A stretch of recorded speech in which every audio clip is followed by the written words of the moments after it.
आप थाईलैंड जैसे देश में जाएं, वहां एक महासंघ है, वहां एक संघ राजा है, एक सुप्रीम काउंसिल है जो सारे निर्णय लेती है बुद्धिस्ट लोगों के लिए। आप किसी और धर्म की बात करें, उनकी भी एक बड़ी बड़ी संस्थाएं ये है, चाहे सिख है, मुस्लिम है, हिंदू, सबकी अपनी अपनी है। ऐसे भारत में भी एक महासंघ होनी चाहिए और एक संघ राजा होने चाहिए। ये मेरा अगला संकल्प है, जिसकी धम्म क्रांति मैं बरेली से शुरू करूंगा। जिस दिन भारत में एक महासंघ होगी, केवल एक, उस दिन सारे निर्णय लेने आसान हो जाएंगे, सब लोगों को संगठित करना भी आसान हो जाएगा, और जो लोग हमारे अगेंस्ट जाते हैं और कुछ भी गलत चीजें होती हैं उन्हें रोकना भी आसान हो जाएगा। मैं जब ये सारी कार्रवाई कर रहा था तो कई बार कई प्रश्न ऐसे आ जाते हैं जो बुद्धिज्म से रिलेटेड है, तो मैंने सोचा कि थोड़ा सा और डीप जानने के लिए मैंने कहा कि चलो ठीक है, थाईलैंड में एक टेम्परेरी भिक्षु बनाते हैं। 15 दिन के लिए आप भिक्षु का जीवन जी सकते हैं मिनिमम, ज्यादा से ज्यादा आपके ऊपर है, 1 महीना, 2 महीना, 4 महीना। तो मैंने सोचा 15 दिन के लिए भिक्षु बन के वो जीवन जीता हूँ और सीखता हूँ कि क्या भिक्षु बन के क्या हो सकता है, कुछ खास सीखने को मिले। और तो मैं थाईलैंड में गया, बहुत अच्छे तरीके से उन्होंने मेरा पूरा जैसे भिक्षु के रूप में बनाते हैं सारा ऑर्डिनेशन किया। और अगले दिन मुझे कहा कि गगन 6 बजे सुबह तैयार रहना, बैंकॉक में सिटी के बीच में हमें पिंड बात के लिए जाना है, चारिका करने जाना है, तो जो मिलेगा वो मिलकर खाएंगे। तो मैंने कहा 6 बजे नंगे पाँव बैंकॉक जैसी सिटी में मुझे कौन मिलने वाला वहां पर, और मैं कहाँ घूमता फिरूंगा वो हाथ में बोल लेकर। वो कहते हैं ये एक ट्रेडिशन है, प्रतिक्रिया जो सबको पूरी करनी होती है, ये ट्रेडिशन है, यहाँ पर बड़े भिक्षु भी जाते हैं। तो मैं अगले दिन सुबह 6 बजे हाथ में पात्र लेकर रेडी था बाहर जाने के लिए। तो मुझे लगा कोई तो मिलेगा नहीं, तो मैं जैसे ही विहार के बाहर जाता हूं, मैं देखकर हैरान हो गया, वहां कम से कम 250-300 लोग ये इंतजार कर रहे थे कि कब मैं बाहर आऊंगा, कब उन्हें मौका मिलेगा कि वो मुझे वो संगदान दे सकें। जो कि भारत से एक एक्टर आया है जो बुद्धिज्म को वापस लेकर जाना चाहता है, तो उसका साथ देने के लिए वो लोग खड़े थे। पहले दिन 1 घंटे के अंदर इतना दान मिला कि उस दिन 500 लोगों ने खाना खाया, जो कि मेरी सोच से बाहर था। और हमारे देश की हालत यह है कि पिंडपात कुछ ओकेशनली किया जाता है, चारिका के लिए, अरे बनते जी आज हमारे यहाँ कार्यक्रम है, थोड़ा चारिका करने के लिए आ जाइए क्योंकि यहाँ पे प्रोग्राम है, तो हम लोग आपका इंतजार करेंगे। भाई ऐसा क्यों है? बनते जी लोगों को तो रोज जाना है और उनको रोज खाना मिले, उसकी जिम्मेदारी उपासकों की है। तो ये जिम्मेदारियां कौन निभाएगा? क्या ये केवल हिंदू मुस्लिम सिख ईसाई का देश रह जाएगा, या बुद्धिस्ट हिंदू मुस्लिम सिख ईसाई भी कहलाएगा कभी? तो वो करने के लिए हम सबको भिक्षुओं का साथ देना है, उनका ख्याल रखना है। फिर मूर्तियां जब मैंने बांटी तो 90% विहारों में भिक्षु नहीं है। कोई तो बोधाचार्य चला रहे हैं और कोई ऑर्गेनाइजर चला रहे हैं। अगर भिक्षु नहीं होगा, मार्गदाता नहीं होगा, तो किस बुद्धिज्म को बचाने की आप बात कर रहे हैं? तो सबसे पहले तो हमें ये बहुत जरूरी सीखना है कि कैसे ना कैसे करके भिक्षु प्रोडक्शन होना चाहिए। उसके लिए आप लोगों के माध्यम से, यहाँ के ऑर्गेनाइजर के माध्यम से, गगन मलिक के फाउंडेशन के माध्यम से आज मैं एक अनाउंसमेंट करता हूँ कि कोई भी आप में से किसी का बच्चा हो, कोई माँ बाप के बिना हो, कोई गरीब हो या अमीर हो, लेकिन अपने बच्चे को भिक्षु के रूप में 10 से 15 साल तक थाईलैंड में वो अगर ग्रेजुएशन तक की पढ़ाई कराना चाहता हो, तो मैं आपसे वादा करता हूं वो पढ़ाई, वो 15 साल उसकी बिल्कुल फ्री होगी अगर आप अपना बच्चा देंगे। ये एक ऐसा बीज है जो हमें लगाना है, जो कल को पेड़ बनेगा।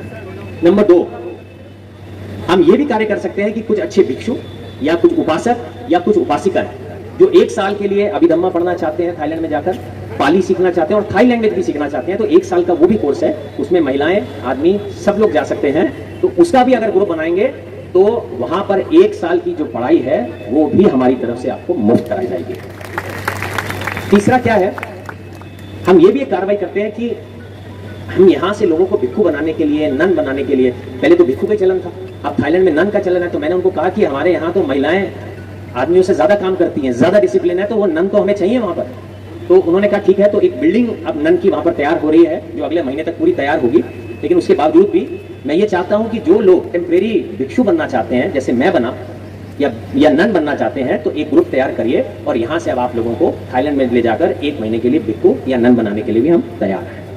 ये काम हम सारे इसलिए कर रहे हैं कि कहीं ना कहीं आप अपनी जिम्मेदारी समझें।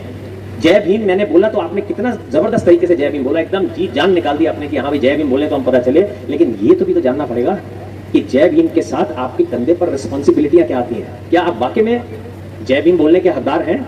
आपको लगता है? आप में से कितने लोग हैं जिनको लगता है कि वो जय भीम बोलने के हकदार हैं? खाली जय भीम बोलने से आप बुद्धिस्ट नहीं हो जाते। पंचशील का पालन करना जरूरी है, संगठित होना जरूरी है, अष्टांग मार्ग पर चलना जरूरी है और अपने बुद्ध विहार का ख्याल रखना जरूरी है, धम्म का प्रचार प्रसार करना जरूरी है। जब ये सारे कार्य आप करते हैं, उस दिन आप जय भीम बोलने के हकदार बनते हैं। तो ये सारे कर्तव्य जो है आपके कंधों पे आने चाहिए। मैं कितने विहारों में गया, तो हम बिहारों में जहाँ गया तो मैंने देखा कि लेडीज लोग जो हैं या जेंट्स लोग हैं ना, बड़े सुंदर तरीके से तैयार होके हैं। जैसे आप लोग आज तैयार होके हैं ना, मैंने भी आज नीला रंग पहना है तो काफी मैचिंग है। सब लोग बहुत अच्छे से तैयार थे, आदमी लोग बहुत अच्छे से, लेडीज लोग बहुत अच्छे से। लेकिन जब मैं उनके विहार के अंदर गया तो मैंने देखा कि छत से पेंट उखड़ रहा था, फोटोएं जो लगी हुई थी उस पर जाले लगे हुए थे, हार सदियों पुराने हो चुके थे, खिड़कियों के शीशे टूटे हुए थे। ऐसे लग रहा था कि किसी गवर्नमेंट की पुरानी बिल्डिंग में आ गया हूं और कम से कम उस विहार में 2-3 हजार लोग इकट्ठे हुए थे फंक्शन करने के लिए। तो मेरे को एक तरफ तो खुशी हो रही थी उनको देखकर और एक तरफ दुख हो रहा था। मेरे लिए बड़ी विडंबना की बात थी कि मैं ये क्या। तो आप लोगों को ये भी जानना होगा कि जितने बुद्धिस्ट लोग हैं, आप लोगों की पहचान जो है वो आपके कपड़ों से नहीं होने वाली है। वो आपकी पहचान आपके एरिया के बुद्ध विहार से होने वाली है। वो कैसा दिखता है जो बताएगा कि आप कैसे बुद्धिस्ट हैं। तो बुद्ध विहार में आना, बुद्ध विहार में दान करना, एक दिन पक्का करना कि इस दिन तो हमें आना ही आना है, विहार का ख्याल करना, ये सारी जिम्मेदारियां उपासकों की है। आज भिक्षु पिंडपात के लिए इसलिए नहीं जाते क्योंकि उनको कोई पूछने वाला नहीं होगा वहां पर, वो जाएंगे और आ जाएंगे, एक एक्सरसाइज होगी उनकी, उसके अलावा तो कुछ नहीं होगा। लेकिन भिक्षु जब उनको पता चलेगा कि जैसे ही वो बाहर निकलेंगे या नहीं जाएंगे तो बहुत सारे उपासक जो उनके लिए सुबह खाना लेकर खड़े हैं उन्हें निराश लौटना पड़ेगा, तो भिक्षु पिंडपात के लिए आएंगे ही आएंगे। पिंडपात खाली गांव में नहीं होना चाहिए, बॉम्बे, दिल्ली, अहमदाबाद, उत्तर प्रदेश, लखनऊ के हर कॉर्नर में, बरेली में, सब जगह पिंडपात होना चाहिए। ये दिखना चाहिए सभी धर्मों के लोगों को कि भाई बुद्धिज्म, ये बुद्धिज्म है और ये सम्मान है हमारा इनके भिक्षुओं के प्रति।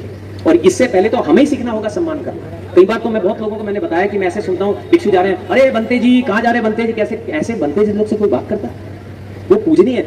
ये जो चिवर जो उनके शरीर पर आया है उसके पीछे इतने सारे बलिदान हैं जो आप सोच भी नहीं सकते हैं। आप अपना घर बार छोड़कर तो देखिए, आप अपने बीवी बच्चे छोड़कर तो देखिए, एक भिक्षु के रूप में आकर तो देखिए, बुद्ध का धम्म पढ़कर तो देखिए। जब ये सारी चीजें जब आप करेंगे, भूखे रहकर तो देखिए, 12 बजे के बाद खाना नहीं खाते, आप ये सारे बलिदान करके तो देखिए, तब आपको समझ में आएगा। कोई ऐसी 3 बार उनके आगे मस्तक नहीं झुकाता, उस चिवर की वैल्यू है। और आप उनको अगर सम्मान हमारे उपासक नहीं देंगे तो बाहर के लोगों से तो आप बिल्कुल भूल जाइए कि किसी दूसरे धर्म का आदमी आकर उनके आगे हाथ जोड़ेगा। तो ये पहला कर्तव्य हमारा ये है, अपने भिक्षुओं का बहुत अच्छे से सम्मान करना, अपने विहार का ख्याल करना, आपस में संगठित होना। मैंने ये देखा है वैसे पास में कि यूपी से जितनी भी क्रांतियां हैं वो यूपी से शुरू हुई है। बहुत बड़ी बड़ी क्रांतियां यूपी के, बहुत ही जोश है यूपी के लोगों के अंदर। तो मैंने कहा ये जो जोश है, ये बहुत बड़ी सारी क्रांतियां हमने की हैं, क्यों ना एक नई धम्म क्रांति की शुरुआत की जाए और बरेली एक ये बिहार ऐसा बने कि वो क्रांति की शुरुआत यहीं से हो। आज यूपी में पहली बार आया, तो मैंने यहाँ पर चर्चा की है कि कोशिश करेंगे एक महान धम्म यात्रा एक उत्तर प्रदेश में निकालेंगे, जिसमें हम थाईलैंड जैसे देश से कम 100 भिक्षुओं को बुलाएंगे जो 500 से 600 किलोमीटर पद यात्रा करेंगे। 1 महीने के अंदर रोज 15 से 20 किलोमीटर चलेंगे। और मैं चाहता हूं ये बात पूरे यूपी तक पहुंचे और जब यहां से यात्रा शुरू हो और जहां तक पहुंचे, शुरुआत में 50,000 हो लोग, तो लास्ट में जो है कम से कम 5 लाख लोग वहां पर अंत में होने चाहिए। तो एक नई क्रांति की शुरुआत वहां से हमें मिलेगी। ये इतने सारे मुद्दे हैं जो हमें पूरे करने हैं, जिसमें महासंघ बहुत इंपॉर्टेंट है। उसके लिए भी हमारी आपस में चर्चाएं हो रही हैं। मैं चाहता हूं कि आप सब लोग जुड़कर आगे काम करें और किसी भी प्रकार का कोई काम जो बुद्धिज्म से रिलेटेड है, किसी भी महिला आदमी के मन में हो, कुछ सीखना चाहता हो, बुद्धिज्म के प्रति कुछ करना चाहता हो, तो बेझिझक होकर आप अपने यहाँ के ऑर्गेनाइजर को आप कनेक्शन करें और वो हमें कनेक्ट करेंगे। और मैं कोशिश करूंगा कि वहां पर वो हमारे साथ जाएं और मैं उनकी आपकी जो भी इच्छाएं हैं बुद्धिज्म से रिलेटेड वो पूरी कर सकूं। मैं यहाँ से शिविर लगाने के लिए 70-80 लोग लेकर गया था थाईलैंड पीछे। तो एक बड़ा मजेदार किस्सा था। मैं जैसे ही एयरपोर्ट पहुंचा, उसमें 45 भिक्षु थे और 40 सेवक सेविकाएं थी। सेवक सेविकाओं का काम यह है कि जब हम थाईलैंड में जाते हैं, हमारे भिक्षु को इंडियन खाना चाहिए।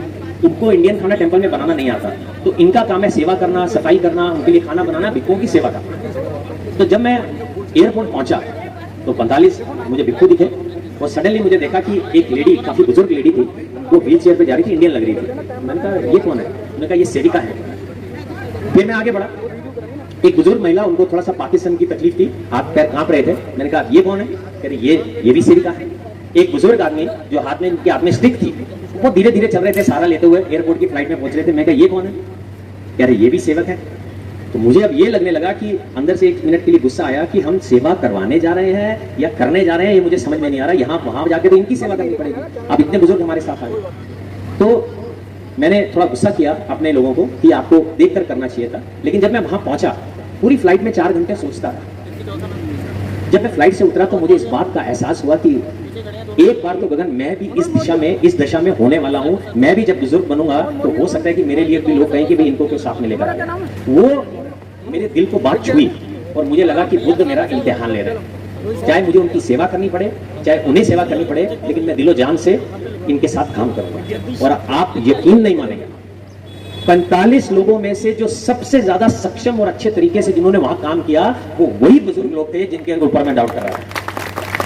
तो जो बुजुर्ग लोग भी यहाँ पर हैं, मैं कहना चाहता हूँ वो थॉट की मेरी गलती थी, लेकिन बुजुर्ग भी मोस्ट वेलकम है जो हमारे साथ जाना चाहेंगे, उनको भी मैं साथ लेकर चलूंगा, क्योंकि उनका एक्सपीरियंस भी काउंट करता है। जो जीवन में उन्होंने सीखा है उनसे सीखने को हमें बहुत कुछ मिल सकता है। तो आज मैं एक बार फिर से आप सभी का बड़े दिल से शुक्रिया करता हूँ। मैं आप सबका बहुत दिल से शुक्रिया करता हूँ। कोटानी साहब मेरे बड़े अच्छे मित्र हैं, आज के नहीं है, कई सालों के मित्र हैं। और एक चीज इनकी खासियत मैंने देखी है, आज तो इन्होंने अनाउंस इतना कर दिया, लेकिन ये वो इंसान है जो चुपचाप अच्छा कार्य कर जाते हैं और किसी को भनक लगने नहीं देते। ऐसे महाउपासक कोटानी जी एक बार तालियों से। बाकी मैं वियतनाम भी गया, वहां पर भी बहुत सारे उपासक हैं। जब उन्हें पता चला बाबा साहब के बारे में तो उन्होंने भी ये प्रण लिया कि वियतनाम में बाबा साहब की कम से कम 10 मूर्तियां वो वहां पर वियतनाम में लगाएंगे। ये नहीं, 3 मूर्तियां उन्होंने ऑलरेडी लगा भी दी हैं, उसका भी आप जाके नेट इंटरनेट पे जाके देख सकते हैं। 3 मूर्तियां वहां लगी। थाईलैंड में भी बाबा साहब की मूर्ति लगाई जा चुकी है, और जिस मोनेस्ट्री में मैं हूं मेरे मास्टर ने भी जगह अलॉट कर दिया, बाबा साहब की मूर्ति वहां पर लगाई जाए। तो ये कंडीशन में हम चल रहे हैं, और उम्मीद करता हूं जाने से पहले एक धम्म क्रांति जो है बरेली से इसकी शुरुआत एक बार जरूर होगी। इस बात की उम्मीद करते हुए मैं एक बार फिर से आपको धन्यवाद करता हूं। और क्रांति होगी या नहीं होगी ये जय भीम के नारा डिसाइड करेगा जब मेरे जय बोलने के बाद कि वाकई में क्रांति होने वाली है बरेली में या नहीं। एक बार ट्राई करते हैं, मैं सुनता हूं कि क्रांति होने वाली है क्या। जय भीम, ये पक्का क्रांति। जय भीम।